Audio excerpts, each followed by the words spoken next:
पुराना कुआं था जिसे लोग शापित कुआं कहते थे। यह कुआं गांव के बाहरी इलाके में स्थित था और वहां जाने की कोई भी कोशिश करने से लोग हमेशा डरते थे। गांव वाले कहते थे कि वह कुआं एक शापित जगह है जहां जाने वालों को खतरनाक परिणाम भुगतने पड़ते थे। कहानी कुछ इस प्रकार है। कई साल पहले उस कुएं के पास एक छोटे से लड़के का घर था। उसका नाम अर्जुन था। अर्जुन का परिवार बहुत गरीब था और वे गांव के बाहर एक झोपड़ी में रहते थे। एक दिन अर्जुन को अचानक पानी की बहुत आवश्यकता महसूस हुई।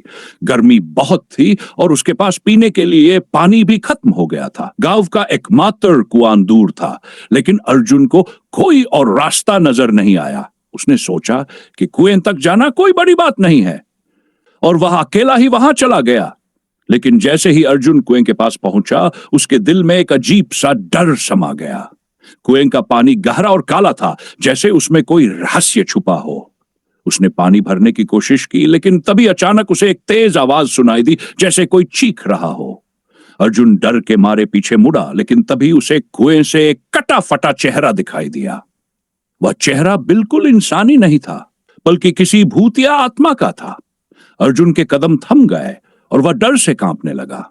वह आत्मा अर्जुन से बोली, तुमने मेरे शापित कुएं को छुआ है, अब तुम्हें मेरी सजा भुगतनी होगी। अर्जुन बिना कुछ बोले वहां से भाग खड़ा हुआ, लेकिन उसका पीछा वह आत्मा करने लगी। अगले कुछ दिनों तक अर्जुन के साथ अजीब घटनाएं होने लगीं। वह रात में नींद में जाग जाता और कुएं से वह कटा फटा चेहरा उसे घूरता रहता। उसे लगता जैसे कुआं उसकी आत्मा को खींचने के लिए तैयार है। गांव वालों ने बताया कि वह कुआं किसी पुराने काल में एक बड़े जमींदार का था, जिसने एक बार एक धोखाधड़ी से एक ब्राह्मण को सजा दी थी। ब्राह्मण ने मरने से पहले उस कुएं पर शाप दिया था कि जो भी वहां जाएगा वह कभी कभी आत्मा के हाथों मरेगा। अर्जुन की किस्मत बहुत बुरी थी और उसे वह शाप झेलना पड़ा। कई साल बाद अर्जुन का नाम अब तक किसी ने नहीं सुना। वह अब भी कुएं के पास आकर किसी को बताता है कि शापित कुआं में भी भूत या आत्माएं वास करती हैं और कोई भी वहां जाने की गलती नहीं करता, क्योंकि वह जानता है कि एक बार जो उस कुएं के पास जाएगा वह कभी लौट कर नहीं आएगा। अर्जुन के गायब होने के बाद गांव के लोग उस शापित कुएं के पास जाने से और भी अधिक डरने लगे। धीरे धीरे लोग गांव से दूर उस क्षेत्र में यात्रा करना भी छोड़ने लगे। कुएं के पास से गुजरते हुए वे हमेशा एक दूसरे से कहते, वह कुआं शापित है, उसमें जाने से मौत निश्चित है।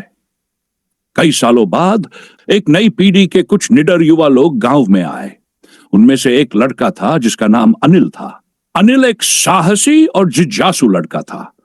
उसने सुना था कि शापित कुआं एक पुरानी कहानी है और वह विश्वास नहीं करता था कि किसी कुएं में आत्माएं हो सकती है।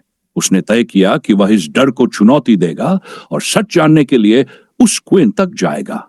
एक रात जब चांद आधा था और गांव में सभी सो रहे थे, अनिल ने चुपके से घर से बाहर निकलकर शापित कुएं की ओर रुख किया। जैसे ही कुएं के पास पहुंचा, उसे वही अजीब सी खामोशी महसूस हुई जो अर्जुन को उस दिन हुई थी। हवा में एक हल्की सी गूंज थी और कुएं के पास का वातावरण बहुत ही रहस्यमय था। लेकिन अनिल का मन दृढ़ था और उसने डर को नजरअंदाज करते हुए कुएं की ओर कदम बढ़ाए। जैसे ही वह कुएं के पास पहुंचा, उसे अचानक एक ठंडी आंधी का सामना हुआ। उस आंधी के बीच उसे एक हल्की सी आवाज सुनाई दी, तुम भी यहां आ गए हो? क्या तुम मुझसे कुछ अलग हो? अनिल ने कांपते हुए सिर घुमाया, लेकिन वहां कुछ भी नहीं था। फिर अचानक कुएं से एक तेज चीख सुनाई दी। यह आवाज इतनी भयंकर थी कि अनिल के शरीर में जैसे करंट सा दौड़ गया। अनिल ने डर के बावजूद कुएं में झांकने की कोशिश की। तभी अचानक एक हाथ कुएं से बाहर निकला और उसे खींचने लगा। अनिल ने चीखते हुए उस हाथ को पकड़ने से बचने की पूरी कोशिश की, लेकिन वह हाथ उसे अपनी ओर खींचता गया। वह समझ चुका था कि अब उसे भी उस शापित कुएं की सजा भुगतनी पड़ेगी। तभी अनिल ने अपनी आंखों से देखा कि कुएं के भीतर से कोई अंधेरे में छुपा हुआ रूप बाहर आ रहा था। वह रूप कोई और नहीं बल्कि अर्जुन का था। अर्जुन की आत्मा, जो अब शापित कुएं के भीतर बंद थी, उसे देखकर बोली, तुमने शापित कुएं में आकर एक भयंकर गलती की है। अब तुम भी मेरी तरह यहां फंस जाओगे।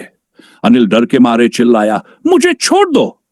लेकिन तब तक उस आत्मा ने उसे पूरी तरह से घेर लिया और कुएं के भीतर खींच लिया। अनिल की चीखें गांव में सुनाई दी, लेकिन कोई उसकी मदद के लिए नहीं आया। अगली सुबह गांव वालों ने देखा कि अनिल का नाम उन गुमनामों की सूची में शामिल हो गया जो शापित कुएं की वजह से गायब हो चुके थे। अब गांव के लोग उस कुएं के पास से और भी डरकर गुजरने लगे।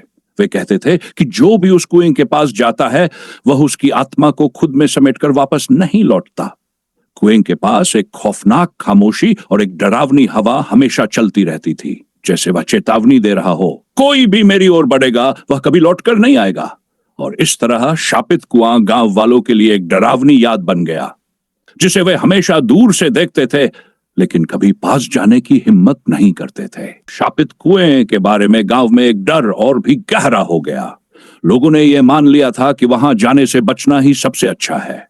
लेकिन कुछ समय बाद गांव में एक नया परिवार आया। यह परिवार शहर से था और उनके साथ एक लड़की थी जिसका नाम साक्षी था। साक्षी एक बहुत ही जिज्ञासु और साहसी लड़की थी, जिसे पुराने रहस्यों और डरावनी कहानियों में काफी रुचि थी।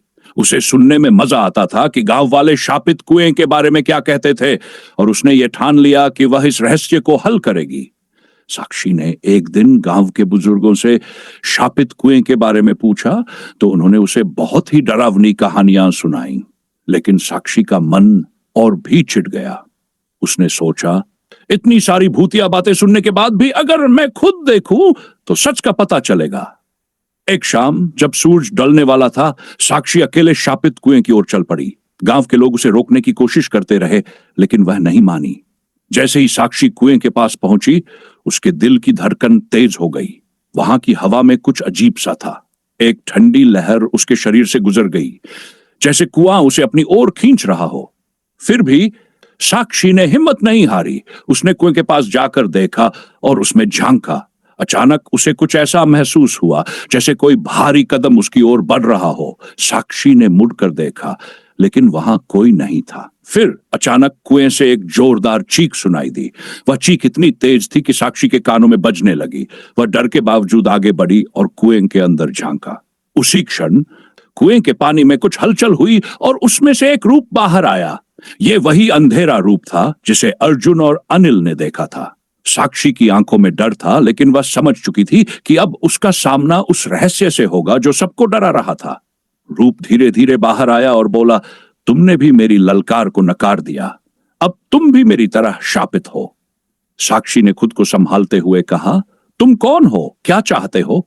उस अंधेरे रूप ने धीरे से कहा, मैं वही आत्मा हूं जिसे तुम सब भूल चुके हो। मैं वह ब्राह्मण हूं जिसे इस कुएं के पास धोखा दिया गया था। यह कुआं मेरी मुक्ति का प्रतीक था, लेकिन जब मुझे धोखा दिया गया तो मैंने इसे शापित कर दिया। अब हर कोई जो इस कुएं के पास आएगा उसे मेरी सजा मिलेगी।